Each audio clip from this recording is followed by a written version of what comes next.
विवाह के आधार पर रुक्मिणी को लक्ष्मी समझना कितना उचित।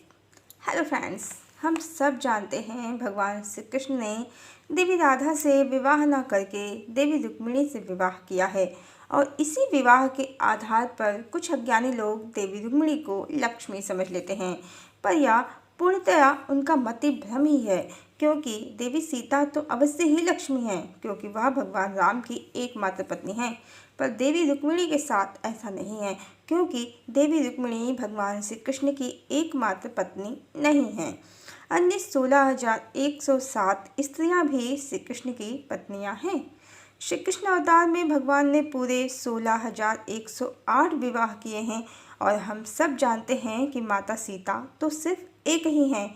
इतनी सारी सीता तो हो नहीं सकती। इसी कारण विवाह के आधार पर देवी रुक्मिणी को लक्ष्मी समझना अज्ञानता ही है। वैसे ईश्वर ने श्री कृष्ण अवतार में 16,108 रुक्मिणी समेत जितने भी विवाह किए हैं, ज़्यादातर स्वयंवर और युद्ध के माध्यम से ही किए हैं। वो कहीं भी दूल्हे बनकर नहीं गए हैं, ना ही कहीं भी वैदिक रीति रिवाज से उनका विवाह ही हुआ है। ज़्यादातर स्त्रियां पहले द्वारिका आई हैं, फिर उनका श्री कृष्ण से विवाह हुआ है। बहुतों को तो उनके माता पिता का आशीर्वाद भी नहीं मिला है, जिसमें रुक्मिणी भी शामिल हैं। जबकि भगवान राम का विवाह माता सीता से पूर्ण वैदिक रीति से गुरुजनों और माता पिता के आशीर्वाद के साथ हुआ है। सबसे महत्वपूर्ण तथ्य तो यह है कि देवी सीता भगवान राम की वो प्राण प्रिया अर्धांगिनी हैं, जिनको वो एक पत्नी व्रत जैसा वचन देते हैं, जिनके विरह में वो रोते तड़पते हैं, वो जिनके जीवन में ना रहने पर भी पुनर्विवाह नहीं करते और भूमि पर ही शयन करते हैं। कि उनकी सीता भी तो साधारण ही जीवन जीती हैं। सीता वो नारी हैं जो भगवान राम की एकमात्र प्रिया हैं, जबकि रुक्मिणी वो नारी हैं जिनके रहते श्री कृष्ण पुनः पुनः विवाह करते हैं। वो भी 2, 3 या 4, 5 नहीं, पूरे 16,108 विवाह करते हैं। हम सब जानते हैं जितनी ज़्यादा संख्या उतना कम महत्व। यहाँ तो 16,108 नारियाँ हैं द्वारिका के महल में। इतने तो लोगों के सगे संबंधी नातेदार भी नहीं होते हैं जितनी भगवान की पत्नियां हैं। इतने सारे यदि सगे संबंधी भी हो जाएं तो सबका नाम रूप पता भी याद करना बड़ा मुश्किल है। जहां हजारों की संख्या में विवाह किया गया हो, वहां विवाह के आधार पर किसी को भी लक्ष्मी मानना पूर्णतया आधारहीन है। वास्तव में भगवान राम और भगवान श्री कृष्ण की कहानी में 180 डिग्री का अंतर है। राम की तो मात्र एक ही पत्नी है, देवी सीता। निस्संदेह वो लक्ष्मी हैं, पर श्री कृष्ण की 16,108 पत्नियां हैं। इसलिए विवाह के आधार पर रुक्मिणी को लक्ष्मी मानना बिल्कुल भी तर्कसम्मत नहीं है। जबकि देवी रुक्मिणी का आचरण भी देवी सीता के ठीक विपरीत है। देवी सीता तो लज्जा की मूर्ति हैं। भगवान राम से अपना संबंध जानने के बाद भी वो उनसे कुछ नहीं कहती हैं। माँ गिरिजा से प्रार्थना करती हैं कि वो भी हृदय में, कि माँ उनका विवाह भगवान राम से संभव करवा दे। वो कहती हैं कि हे माँ, मोर मनोरथ जानहु नीके, बसहु सदा उर्पुर सबहि के, कीनहु प्रगट न कारण तेहि, अस कहि चरण गहे वैदेही। जबकि रुक्मिणी श्री कृष्ण को पत्र लिख देती हैं और हरण की विधि भी बताती हैं और कहती हैं कि आप हमारा हरण कर लीजिए और राक्षस विधि से हमसे विवाह कर लीजिए। सीता पति के कुल की प्रतिष्ठा के लिए पति से ही विरह सहती हैं। पिता की प्रतिष्ठा के लिए वाल्मीकि ऋषि के आश्रम में साधारण ही जीवन जीती हैं, पर पति द्वारा त्यागे जाने पर मिथिला भी नहीं जाती हैं, मात्र इसलिए कि समाज में उनके पिता को निरुत्तर होना पड़ेगा। जबकि देवी रुक्मिणी माता पिता का सम्मान धूल में मिलाकर श्री कृष्ण के साथ द्वारिका चली जाती हैं। ना तो देवी रुक्मिणी का आचरण ही देवी सीता से मेल खाता है और ना उनकी वैवाहिक स्थिति ही देवी सीता से मेल खाती है। सीता वो स्त्री हैं जो राम के जीवन का आधार हैं।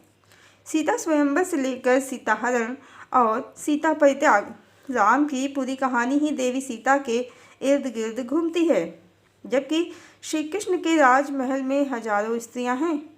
मात्र विवाह के आधार पर रुक्मिणी को लक्ष्मी मानना श्री कृष्ण के साथ पूर्णतया अन्याय है। श्री कृष्ण की कहानी सरल नहीं है।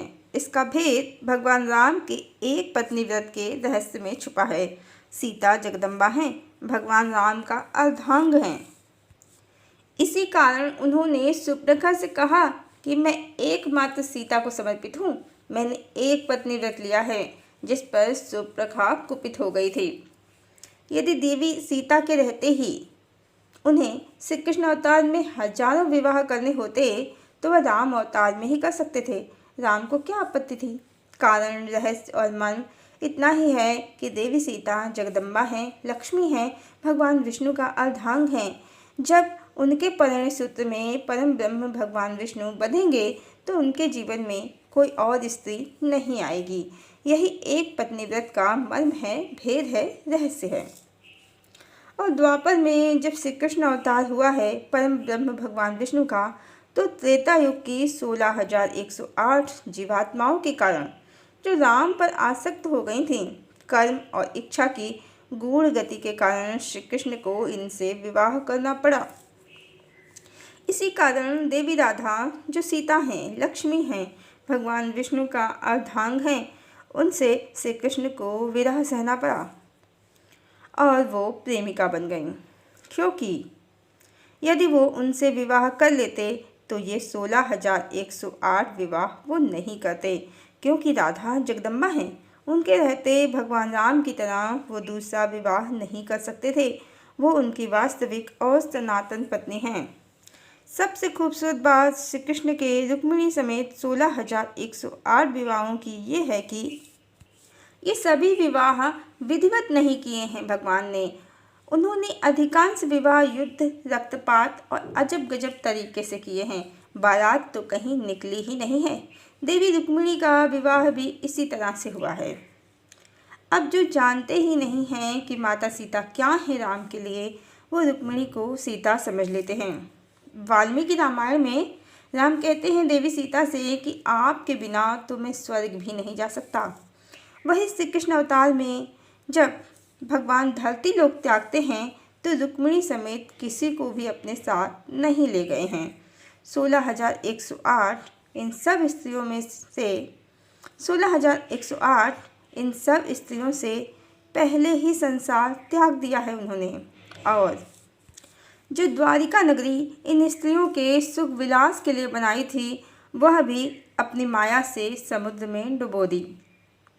राम तो देवी सीता के लिए रोते हैं, तड़पते हैं। दक्षिण भारत की रामायण में कथा है कि जब रावण ने देवी सीता का हरण कर लिया तो राम देवी के विरह में भूमि पर लोट लोट कर विलाप करते हैं। पर श्री कृष्ण तो प्रसन्नतापूर्वक लीला समाप्त होने पर धरा का त्याग कर देते हैं।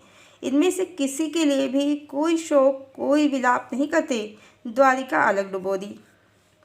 इसी से ज्ञात होता है कि रुक्मिणी तो क्या, इनमें से कोई भी सीता नहीं है, श्री कृष्ण की लक्ष्मी नहीं है।